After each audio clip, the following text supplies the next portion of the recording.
Astagfirullahaladzim, astagfirullahaladzim, astagfirullahaladzim. Kulli dhanbin 'azim zahiran batinan ya arhamar rahimin. Nastaghfiru darsan kalamana wa ahluna wa abauna wa ashrafuna wa syekhuna salihun. Allah yadkhilu niyyatana fi niyyatihim wa a'malana fi a'malihim wa maqasidana fi maqasidihim. Ala hadhihi an-niyyah wa ala kulli niyyatin salihah min khairatid dunya wal akhirah. Wa ila hadratin nabiyil mustafa Muhammadur Rasulullah sallallahu alaihi wasallam wa ala alihi wa ashabihi wa ahli baiti wa dhurriyyati ajma'in. Syuhadallahi lahumul Fatiha. A'udzu billahi minasy syaithanir rajim. Bismillahir rahmanir rahim. Alhamdulillahi rabbil alamin. Arrahmanir rahim. Maliki yaumiddin. Iyyaka na'budu wa iyyaka nasta'in. Ihdinas siratal mustaqim. Siratal ladzina an'amta 'alaihim ghairil maghdubi 'alaihim waladdallin. Amin. Bismillahirrahmanirrahim. Assalamualaikum warahmatullahi wabarakatuh. Alhamdulillah. Allahumma ya da'imal fadli 'alal bariyah, ya basital yadaini bil 'atiyah, ya sahibal mawahibis saniyah.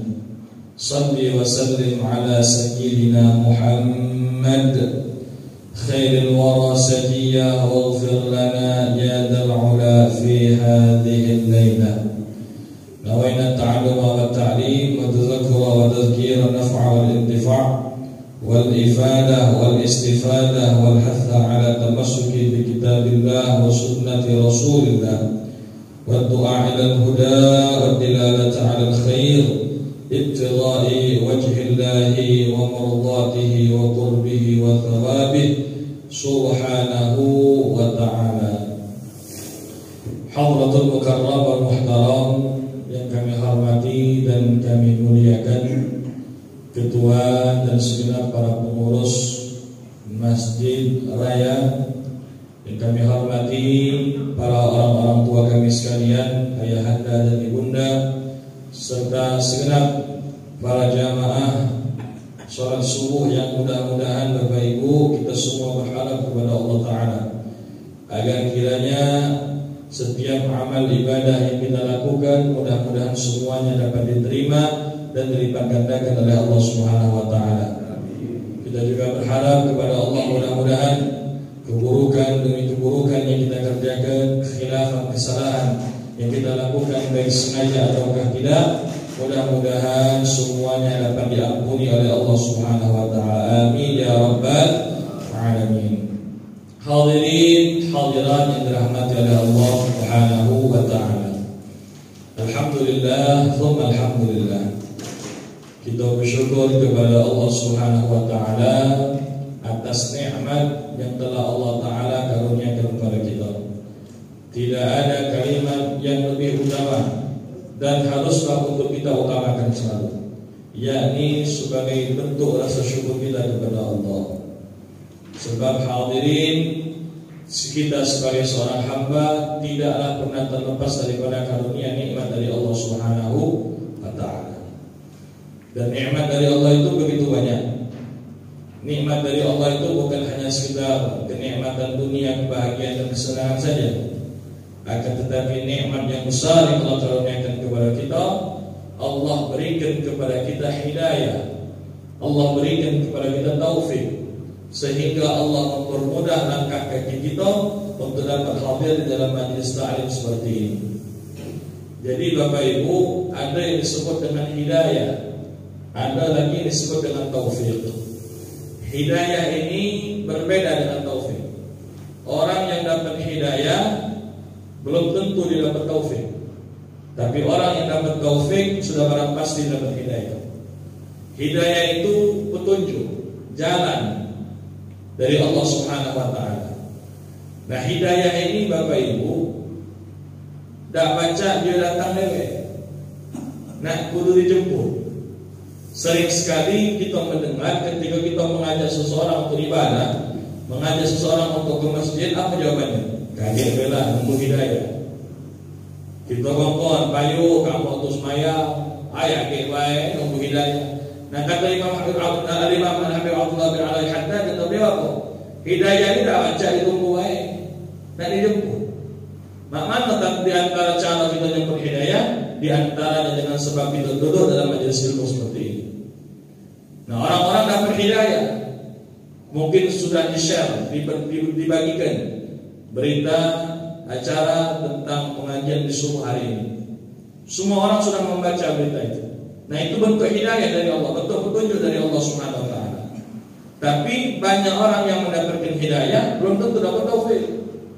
Yang membaca mungkin ada orang 100, yang mendengar bahwasanya subuh ini ada tausiah mungkin orang 1000. Tapi yang mendapatkan taufik dari Allah, inilah umumnya.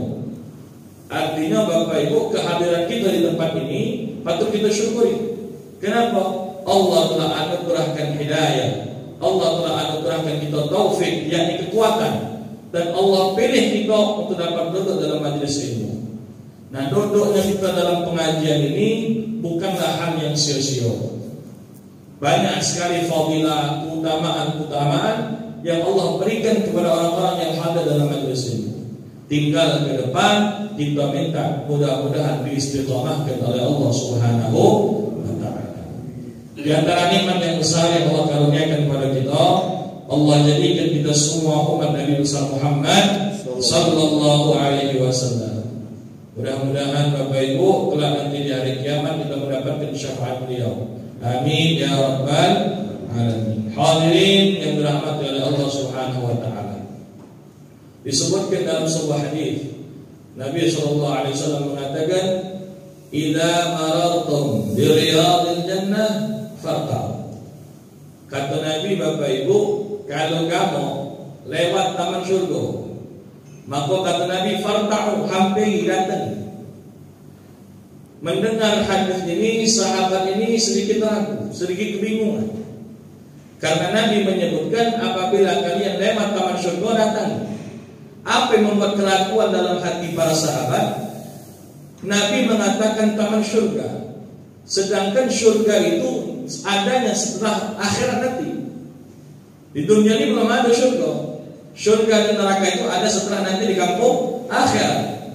Tapi Nabi sebutkan ternyata di muka bumi Allah atas dunia ini ada yang disebut dengan taman surga. Nah sahabat memberanikan diri bertanya dengan Nabi. Kata sahabat, "Wa riyadul jannah ya Rasulullah?" Apa dia taman surga ini maksud itu? Maka Nabi SAW mengatakan ada riwayat yang menyebutkan halaqatul ilm, ada lagi riwayat yang menyebutkan halaqatul dzikr. Ada yang menyebutkan majelis ilmu seperti ini, ada lagi yang menyebutkan majelis dzikir. Maka kadang-kadang Bapak Ibu timbul pertanyaan, mana yang afdal? Majelis ilmu kah atau majelis dzikir kah? Semua majelis bagus kalau. Nah, majelis ilmu bagus, majelis dzikir bagus.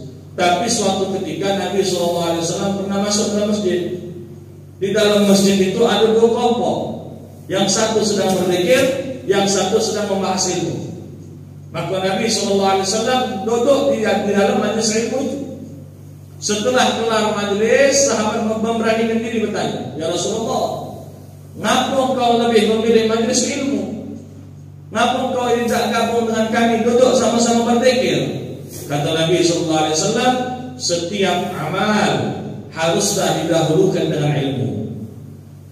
Al-ilm fadlul amal. Ilmu itu haruslah lebih dahulu, lebih tinggi dibandingkan amal. Kenapa? Sebab apa gunanya amal yang banyak namun tidak diiringi dengan ilmu. Jadi ini luar biasa. Hadirnya kita dalam majlis ini sama seperti duduk taman surga. Nah, apa Ustaz makna taman surga pengajian itu apa? Surga itu Bapak Ibu tempat yang penuh dengan kenikmatan. Yang ada dalam surga tak kata di tempat lain cuma situ. Apa itu? As-sakinah, yakni ketenangan. Jauh surga kakek, kakek orang belago. Jauh surga kakek, kakek orang sedih, kakek orang nangis. Kakek masalah dalam surga. Semuanya dalam keadaan tenang. Dan Nabi menggambarkan pengajian-pengajian seperti ini bagaikan taman syurga. Ngapa model itu? Sebab ketika kita duduk di sini tenang hati kita. Ketika kita ada dalam majlis seperti ini tenang. Padahal ini masalah di rumah ini banyak ini. Belum mudah anak sekolah, mungkin ada yang lagu lagi bini. Banyak masalah, banyak problem. Setelah duduk terasa ketenangan. Mungkin yang ibu-ibu, mungkin ada jamaah kita ini tadi dikejar-kejar budak mekal. Tahu kamu budak mekal apa ya? Yang minjem duit itu tahu? No, waktu duduk di pengajian lupa yang utang tadi. Mentu, pulang lagi, mikir utang lagi. Nunjuk kenapa? Duduknya kita di sini ada yang disebut dengan ketenangan. Ya, orang mau mencari tempat yang paling tenang di atas muka bumi Allah saat ini, Bapak Ibu, di mana? Tak kata lain melainkan dua, masjid dan majlis ilmu. Orang berfikir aku ni nak tenang kalau aku ni tengok pantai, tengok gunung. Nak ke pantai, nak naik gunung tu ada duitnya. Mendak kata duitnya saya juga. Tapi kalau kita duduk dalam majlis ilmu, duduk masuk dalam masjid, Allah berikan kepada kita ketenangan. Ya, maka ini luar biasa. Lalu banyak sekali limpahan-limpahan pahala yang Allah berikan kepada orang-orang yang duduk dalam majlis ilmu. Disebutkan dalam hadis, di dalam kitab Lubabul Hadis. Kitab ini syarahnya kitab Tanqihul Qaul. Kitab yang berkumpulkan hadis-hadis Nabi SAW. Di antaranya yang ada di bab pertama itu keutamaan daripada ilmu dan majlis. Disebutkan dalam hadis bahwasanya Nabi SAW bersabda, "Julusuka sa'atan fil majalisil ilm." Duduknya Bapak Ibu kita sesaat di majlis ilmu. Makna sa'atan itu sangatlah singkat. Sa'atan itu duduk tegak lagi, itulah sa'atan, singkat betul. Ya, itulah makna sa'atan. Dulu suka sa'atan fil majalis al-ilm, duduk khusus di dalam majlis ilmu, la tamassu qalam, enggak pegang pena, wala taktubu harfa, dan juga tidak menulis satu huruf. Artinya kalau kita megang pena sama menulis itu lebih baik. Karena di dalam yang disebut dengan metode pembelajaran ada disebut dengan metode ceramah. Nah, metode ceramah ini si pendengar hanya mendengarkan saja. Nah, kita mendengarkan ini Bapak Ibu, kalau misal ingatan kita lah mulai berkurang, sudah ini makan risol, tegek cabai rawit, lupa lah yang bersamping tadi nampak modal lengan baik. Makanya kiai-kiai zaman bingen, makanya Abah Zain, makanya Gizawawi, tiap-tiap dia ngajar, dia menunjukkan kertas amalan. Ngomongin kita ni apa? Dicatat. Biar apa? Biar sampai ke rumah, kalau kita lupa baca buka lagi. Itulah gunanya kita belajar itu tadi. Ayo Ustaz, kalau orang tua nak nulis lagi kan budak SD, bukan masalah budak SD-nya. Ilmu itu kalau modal dengar cepat hilang. Tapi kalau mungkin dicatat, ditulis di buku, kita telah tiada, anak cucu kita buka catatan. Oh, rupanya nyai ini pernah duduk pengajian. Ada amalan, dibaca oleh cucu, diamalkan cucu, boleh menjadi ilmu yang tafa'u bih, ilmu yang manfaat untuk kita. Apa yang Allah berikan kepada orang yang duduk dalam majlis ilmu? Khairul laka min 'itfi alfi raqabah. Duduk sesaat dalam majlis ilmu tadi itu lebih baik daripada membebaskan 1000 budak hamba sahaya. Yang ngomong ini bukan saya Bapak Ibu, tapi yang ngomong ini Rasulullah. Tidak mungkin dusta, tidak mungkin bohong. Sayyidina Abu Bakar As-Siddiq itu membebaskan seorang budak yang bernama Bilal bin Rabah. Kita tahu Bilal bin Rabah ini muadzin, tukang adzannya zaman Nabi. Nah, muadzin zaman Nabi ini bukan Bilal Bapak. Ada 4 itu. 2 di Masjidil Haram, 1 di Masjid Kuba, 1 lagi di Masjid Nabawi. Bilal bin Rabah ini kebagian. Nah, Bilal bin Rabah ini dulunya seorang budak. Dia ditawan. Dan untuk membebaskan budak ini Bapak, bukanlah harga yang murah. Karena perniagaan yang paling mahal di zaman Nabi itu diantaranya apa? Jual beli budak. Bilal bin Rabah ini ingin dibebaskan oleh Abu Bakar As-Siddiq. Apa yang terjadi ketika Abu Bakar As-Siddiq membebaskan satu orang budak saja, semua hartanya habis. Karena mahal budaknya. Nah, kita duduk di pengajian, tidak kata modal coba wae, tidak nak bentuk duit. Aduh, kamu sini ngawak duit maya masuk masjid, kate, bukan masuk konser ini, masuk masjid, masuk majlis taklim, tidak bayar. Tapi limpahan pahala yang Allah berikan apa? Bagaikan membebaskan 1000 budak, bukan juga budak lagi. Ustaz, apa dia pahala membebaskan satu orang budak itu?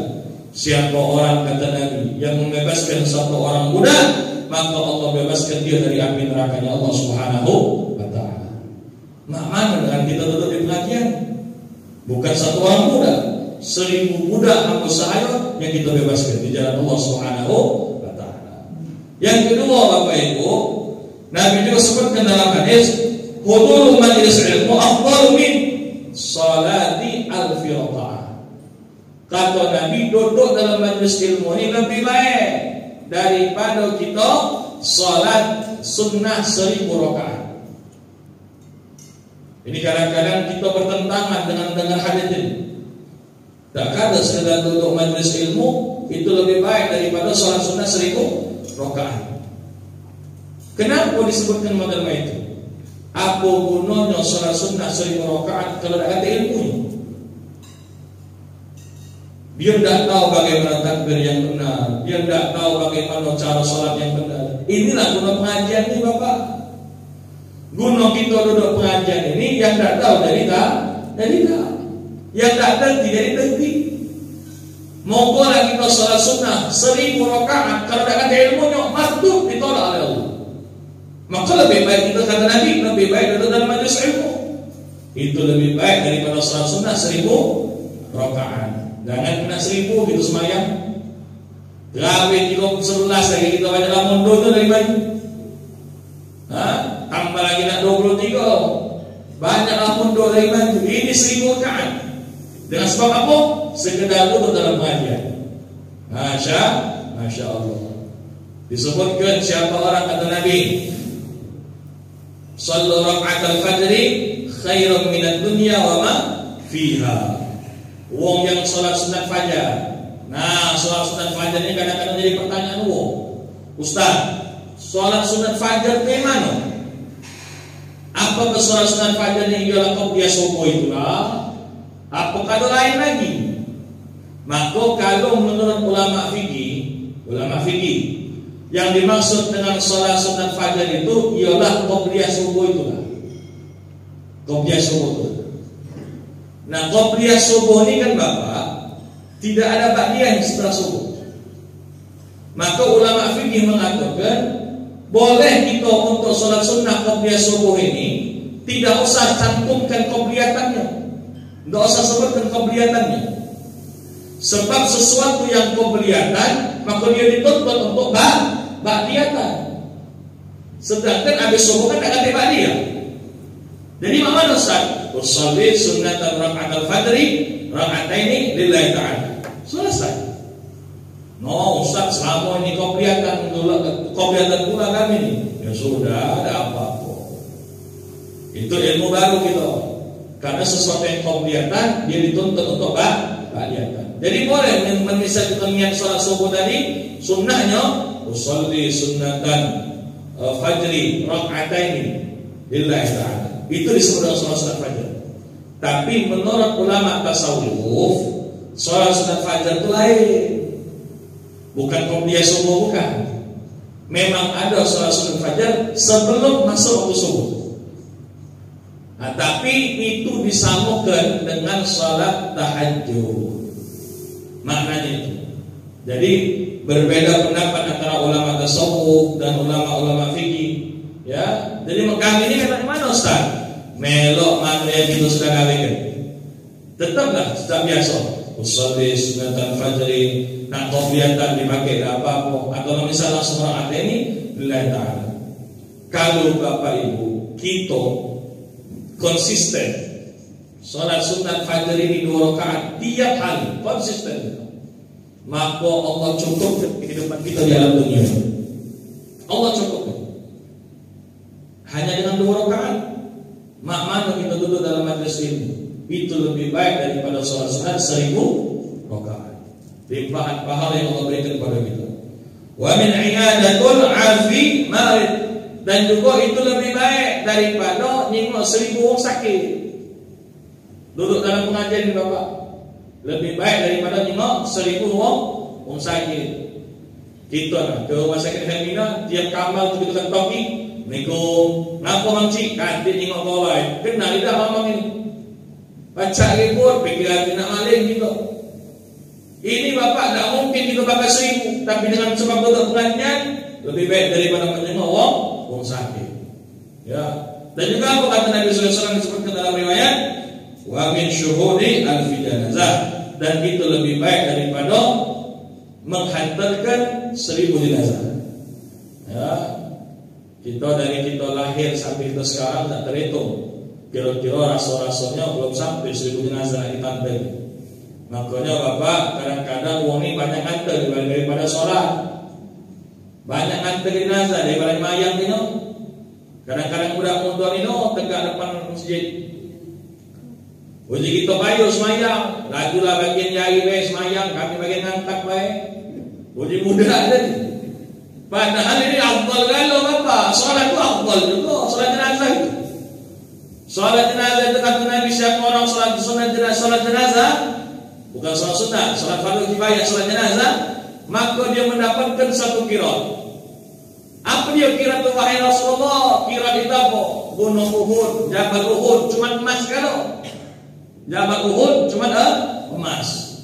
Melok ngantel. Nak ngantel ni Bapak sampai dia tu benar. Ini tak lewat Kamboja, lewat Tinjauan. Ayolah ngantel lah itu ini. Ngantel Kamboja bukan main itu. Ngantel jenazah tu sampai dia dibenam ke, dan ditutup tanah lagi, baru kita balik. Ini ngantel muter baik. Separuh pula pahala ni tadi. Siapa yang dia salat lalu dia menghantarkan jenazah, dia mendapatkan 2 qirat. Apa 2 qirat itu? Gunung emas, yakni Jabal Uhud. Masya Allah. Duduk pengajian ini luar biasa. Lebih baik daripada syuhudi alfi jenazah, menghantarkan atau menyaksikan 1000 jenazah. Lalu uang yang duduk dalam pengajian ini, ibu, bapak-bapak sekalian, dia dapat ampunan Allah. Yang ngomong ini bukan kami. Kami ini ngomongkan apa yang di hadis Nabi SAW. Kata Nabi SAW dalam hadis, "Man taqala yata'allamu ilman." Siapa orang yang dia keluar dari rumahnya untuk menuntut ilmu. Kita ni sepakat datang kita ke sini nak belajar, nak menuntut ilmu. Artinya kita semua termasuk bagian hadis ini. Apa yang Allah berikan? Ghufira lahu qabla an yakhtuwa. Maka sebelum kita melangkahkan kaki kita duduk dalam pengajian, Allah telah ampuni dosa-dosa kita. Memang Bapak Ibu duduk pengajian ini banyak pahalanya, dosa diampuni. Belis juga banyak yang menggoda. Iya, pecah kita dari pelaju, rentik. Kita ni baru rentik dikit mulai. Ayo jangan ni orang ini. Itu ujian dari Allah Ta'ala. Memang kita nak nyadari ya Bapak. Kadang-kadang ada pengajian, datang pengajian, mungkin dari tadi ada gawe, ada berusan, jaga warung. Woi Ustaz, aku baru nak pergi pengajian. Dia bukan pengajian lembu kan? Baru dia Ustaz, aku nak pergi pengajian. Ngapa orang? Cucuk datang kan? Cucuk lah. Ini banyak sekali ni kita di ibu-ibu jamaah ibu-ibu ni. Orang pengajian apa? Lantaknya ke cucuk. Omong ke dengan anak kamu berani muat, berani ngawek kenyo, berani nyagonyo. Kita masa tua ini tadi nak mulai untuk apa? Fokus ibadah, menikmati ibadah. Janganlah jogong ibadah nanti yang cucuk tadi. Lalu apa? Yang ketiga, dengan sebab kita duduk di pengajian, yufaqihu fiddin. Allah Ta'ala berikan kita pemahaman. Nah, bertambahnya ilmu. Kadang-kadang ustaz ini tadi nyampaikan ada yang kurang-kurang. Misal, ustaz ini nyampaikan model ini, yang ustaz ini nyampaikan model ini. Jangan kamu adukan belago mikir. Jadi mana? Misal, yang ini pendapat ini, yang ini pendapat ini, jangan ikut. Itulah luar biasa indah Islam. Perbedaan itu jadikan sebagai rahmat. Makanya dalam satu masjid tak boleh ada duit kok pengajian fikih. Dalam satu masjid, situ tempat. Malam ini ustaz ini fikih, malam ini ustaz ini fikih. Walhasil ke belakang. Ustaz itu mah ini, ustaz itu mah ini. Walhasil, salah ustaz itu. Padahal sama benda kan loh. Yang nangis tadi yang salah. Yang nangis tadi. Nah, makanya dengan sebab kita belajar ini tadi, yang tak tahu jadi tahu, yang tak paham jadi paham, yang mana yang halal, mana yang haram, kita bisa membedakannya. Kalau sudah bertambah ilmunya, tinggal yang paling penting bertambah pula amalnya. Nah, amal ini penting. Jangan kita banyak ilmu tapi tidak kerti amal. Ya, apa gunanya ilmu yang banyak kalau tidak ada amal? Tidak ada gunanya. Ada berilmu, kata Imam Ghazali dalam kitab Bidayatul Hidayah. Ini beliau sebutkan bagaimana hubungan erat antara ilmu dan amal. Ya, ilmu dan amal ini bagaikan seseorang yang dia masuk ke dalam hutan. Dia membawa senjata, ada pedang, ada shotgun, senjata lengkap. Nah, itu bagikan ilmu, senjata itu. Lalu dia masuk ke dalam hutan, bertemu dengan singa yang ganas, nak nangkap dia. Kalau misal shotgun, pisau, golok tadi tidak dipakinya, tidak diamalkannya, apakah mampu menyelamatkan dirinya dari singa ini? Tidak mampu. Misal singa depan lain itu, ini golok, ini pistol. Ambo dengan singa. Nah, aku ada golok, aku ada pistol. Cuma tadi tembak kan, diambo tegoknya singa itu macam-macam. Iya, tegoknya. Dari amal, diambo Mak itulah orang ada ilmu tapi cuma ambo-ambo dari amal kenyo. Betul, gelaya itu. SPD, MPD, ada kalau di dia kalau profesor doktor, cuma tak pernah nongol masjid. Semayang 5 waktu tak pernah jemaah, apa gunanya gelaya tadi? Jangankan untuk manfaat dengan orang lain, manfaat dengan dirinya sendiri pun tidak ada. Jadi maknanya segar ilmu dari manfaat diamalkan. Bertemu singo, mungkin pisau tadi ditembak ke, pisau tadi dicucuk ke, biar apa? Menyelamatkan diri kita. Begitu pula ilmu dan amal. Bila mana ada ilmu maka amalkan, maka insya Allah mampu menyelamatkan kita dunia dan akhirat. Dan Nabi itu paling suka dengan orang yang mana? Pertama dia mencari ilmu. Nah kita sudah mencari ilmu. Ajak ngajar dengan orang itu carilah dulu. Kita ni nak ngaku lolo dibanding ngaku pintar. Belajar lagi, belajar. Kalau sudah ilmu ada, lah banyak, amalkan dulu ilmu itu. Amalkan. Ini kadang-kadang sudah banyak pengajian sana sini, cuma tak ada perubahan amal. Bila mana bertambah ilmunya, maka haruslah bertambah amalnya. Itu kunci. Bertambah ilmu, bertambah amal. Maka dengar ceramah itu Bapak Ibu, kalau didengar dari awal sampai akhir, nak diingat galau sampai ke rumah lupa galau. Dia yang ini nyampe ke ini, yang ini nyampe ke ini. Sampai ke rumah tanya oleh nyai, apa dia yai pada di masjid? Hai, ganti boleh tahu ustaz itu. Iya Bapak, sebab di Palembang ini mendak kata lelucon kata ketawa dan aku. Walhasil aku balik dari tengah ceramah yang diingat cuma ketawa nawan. Nah, kamu nyengih-nyengih, balik rumah yang kamu nyengih ini lah. Ilmunya mana ada? Betul ini. Ada acara Selahiran Maulid Nabi. Saya Bapak menangis Maulid Nabi. Berkali-kali mamang itu ngomong, Ustaz jangan lupa ada tahunya. Pertama kali dia nelpon dulu. Untuk kita, yalah biasa baik itu. Dah, besok nak acara, telpon lagi, Ustaz jangan lupa jangan kami. Jangan lupa Ustaz, ada belakangnya. Dah 2 kali uji ke mamang ini. Baru turun dari motor, bangkit ke motor, coba itu lagi. Jangan lupa Ustaz, kelakar ini, kelakar. 3 kali. Lah nak ceramah, Noel lagi dia. Jangan lupa Ustaz, lakarnya 4 kali waktu ceramah tu sampai ke mamang itu. Mam, tahun depan kamu menaruh maulid Nabi, jangan undang Ustaz, jangan undang Kiai Ustaz. Undang Kiai Najib, Cik Daus, coba ceramah. Lakarnya itu bukan ceramah, lakarnya. Itulah jadinya Bapak, kalau misal ceramah kelakar sepanjangan. Walhasil apa? Balik rumah yang ini kelakar dulu. Ada bertambah aman, tidak nanti. Sayyidina Umar bin Khattab mengatakan, jangan banyak ketawa. Kalau banyak ketawa, hati keras. Bukan berarti dengan ceramah itu nak marah sepanjangan. Ketawa bawaannya baik.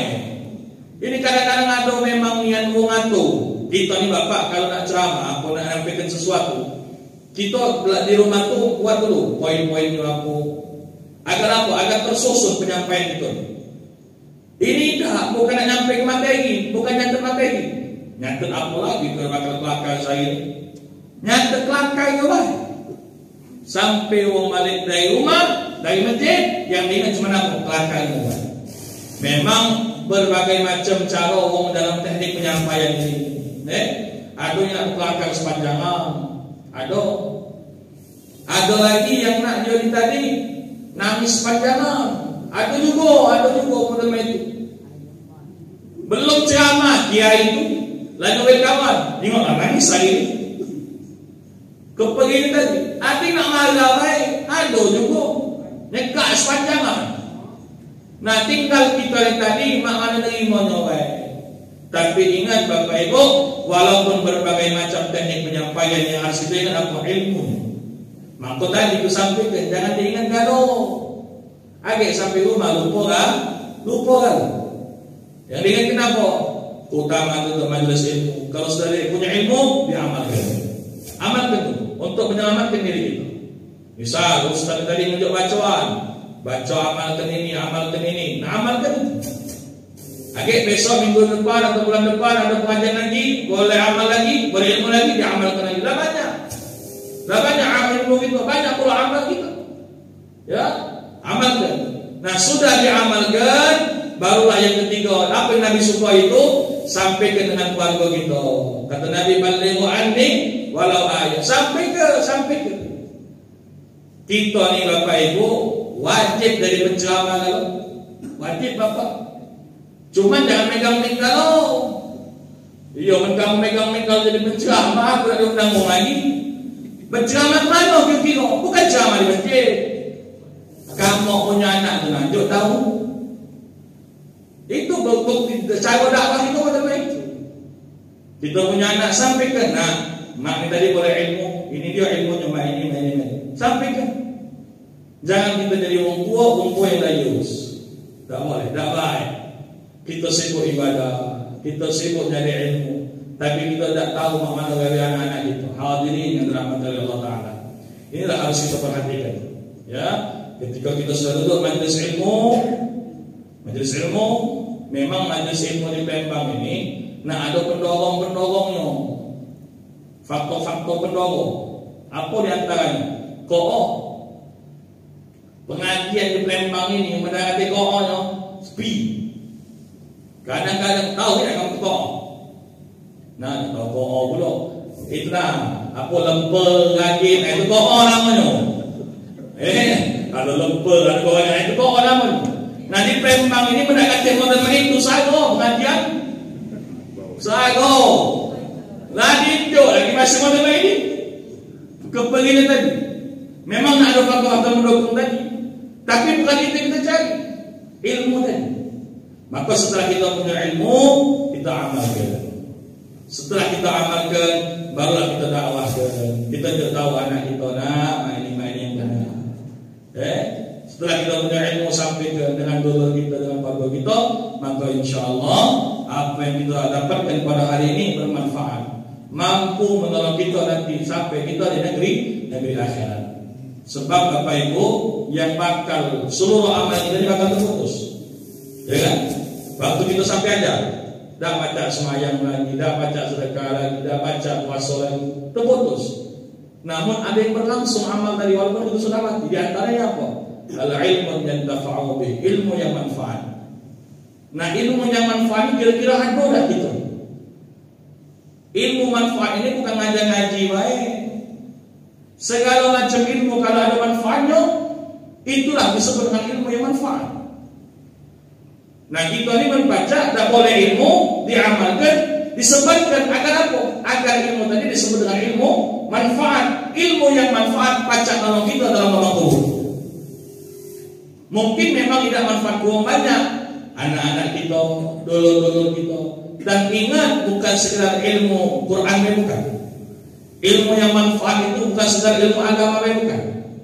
Misal, kita jangan pelit-pelit dengan ilmu. Menuang bertanya sampaikan. Tapi saya punya guru sampaikan, kamu tak boleh tawa ilmu. Ilmu itu tak boleh ditawa-tawa ilmu. Siapa yang kutuk? Sampaikan. Sekarang ini kan banyak orang tawa-tawa kan. Saya sedih Bapak. Ada di grup itu kadang-kadang ada ustaz yang nulis di WA. Siapa yang tak kantik, apa yang lebih dari waktu mat, saya kosong. Nah di WA ini kalau saya lagi kosong, apa dan Jumat. Yang model main ini tidak sesuai dengan syariat kita. Dengan apa yang disampaikan oleh guru tidak sesuai. Kenapa? Ilmu itu disampaikan kepada orang yang butuh. Orang yang datang kepada ilmu, bukan ilmu yang datang dengan uang. Kalau ilmu ditawar-tawari Bapak Ibu, maka ilmu tersebut tidak akan manfaat. Minta dan kuat dan ini dan sebagainya karena ilmu. Maka ilmu yang manfaat itu banyak. Di antaranya apa? Kamu ini tadi yang lanang ini tadi baca kelas, pinter kelas atau bengkel atau apa? Ada budak bujang di kampung tadi kate pengangguran. Kawinnya pengangguran, no bolak balik lolong. Kau sini benar, kau melok yai, ngaku yai, kau nenek yai itu. Ya ini atau bengkel, kau melok itu, no belajar bengkel. Kita lah mati, budak ini buka bengkel lewat. Buka bengkel lewat. Dengan sebab usaha bengkel tadi dia pacak ngejok makan anak bininya. Dengan sebab usaha bengkel tadi dia bahagiakan orang tuanya. Dengan sebab dia bahagiakan orang tua ngejok nafkah anak bini, nyenangkan itu boleh pahala. Pahalanya tadi Bapak Ibu sampai gitu. Itulah yang disebut dengan ilmu manfaat. Atau mungkin ibu-ibu dia ni tadi bawa nak berbini, bawa nak lelaki, budak ni gadis tadi. Tak baca buatan. Tak ajak buatan. Ditanya, lagi kau ni apa dia, hobi dia? Dia ni hobi pinang salih. Laku dia tak baca, masak pinang salih, ngelepus banyak lagi. Kering. Keperginya tadi. Walhasil lah ibu-ibu tadi pintar dia masak pinang salih. Caranya main ini. Sampailah dia budak dari masak lewek, lemah pinang salih. Walhasil lagi tadi senang. Oh ini anak lemah pinang salih kau. Nyenangkan laki itu boleh pahala. Kita yang ngajaknya boleh pahala pula. Itulah yang disebut dengan ilmu manfaat. Maka carilah ilmu sebanyak-banyak. Menuntut ilmu ini Bapak Ibu kata Nabi, "Utlubu ilma minal mahdi ila lahdi." Dari kita lahir sampai masuk dalam perut. Masuk dalam kubur. Dah kata-kata cukupnya. Ya sudah tua orang tua dah ada belajar lagi. Misal ada budak ngomong, "Mangci, ini salah Mangci, bukan itu." Boy, duluan aku nyok aku dari kau. Apa hubungannya? Duluan aku makan gagal dari kau, tak ada hubungannya. Nuntut ilmu itu dari kita lahir sampai kita mati. Belajar terus, kata cukup. Tapi kadang-kadang kalau misal kita salah, kita terima. Nah ini yang kadang-kadang agak berat tuh. Ketika ditegur susah untuk menerima. Padahal itu juga bentuk ilmunya. Itu bentuk ilmunya. Makanya kadang-kadang kita boleh negur, misal mau salah apa, cuma nggak bercanda.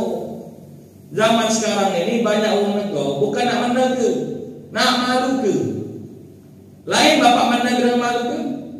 Misal uang azan ngepang oh salah atau bukan mah itu calon. Uang salah dia tahu benar-benar. Misal ya ini tadi jadi imam maco surat inna anzalna terbalik-balik. Bismillahirrahmanirrahim. Inna anzalnahu fi lailatul qadr. Yang benar itu apa? Lailatul apa lailatul? Hah? Kamu jangan lailatul. Yang benar lailatul qadr. Ya ini macam salah. Bismillahirrahmanirrahim. Inna anzalnahu fi lailatul qadr. Budak bujang ni tadi dari belakang. Sebab bujang dah jadi belakang jadi imam dia itu tadi. Belakang dia nak dengan baik. Dibenarkannya. Inna anzalnahu fi lailatul qadr. Didengarnya pula ayat ini tadi. Oh lailatul salah. Wa ma adraka ma lailatul qadr. Wajib budak belakang lailatul qadr. Nah salah lagi.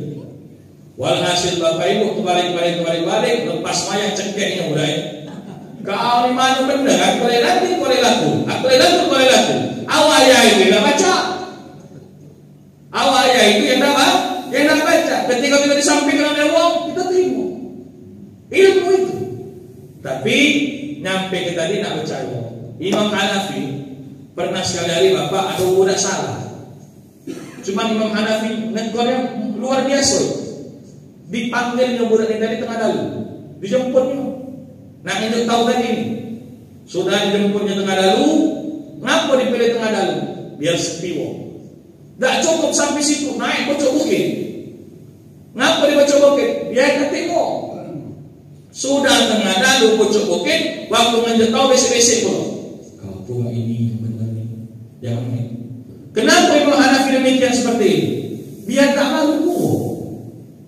Ini kadang-kadang wong salah kalau tak mamang itu.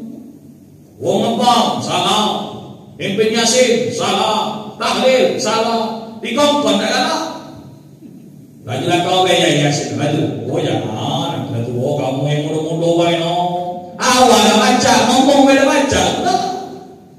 Ya, ini luar biasa Bapak Ibu. Maka dari itu apa yang didapatkan itu ilmu-ilmu itu sampaikan, amalkan.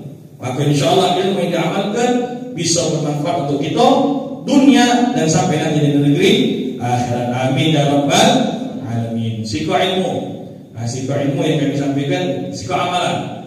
Penutup daripada rangkaian pengajian kita pada siang hari, pada subuh hari ini, apa itu? Tiap-tiap kita ini tadi lepas ngambil wudu, jangan kita tadi untuk meninggalkan bacaan Al-Qadar. Ya, bacaan Al-Qadar. Misal, sudah kita selesai ambil wudu, kan berjalan tuh dari tempat wudu ke masjid. Nah, baca inna anzalnahu fi lailatul qadar sampai habis. Apa usaha amalan itu? Itu amalan dalam hadis disebutkan yufarrijul hammuk.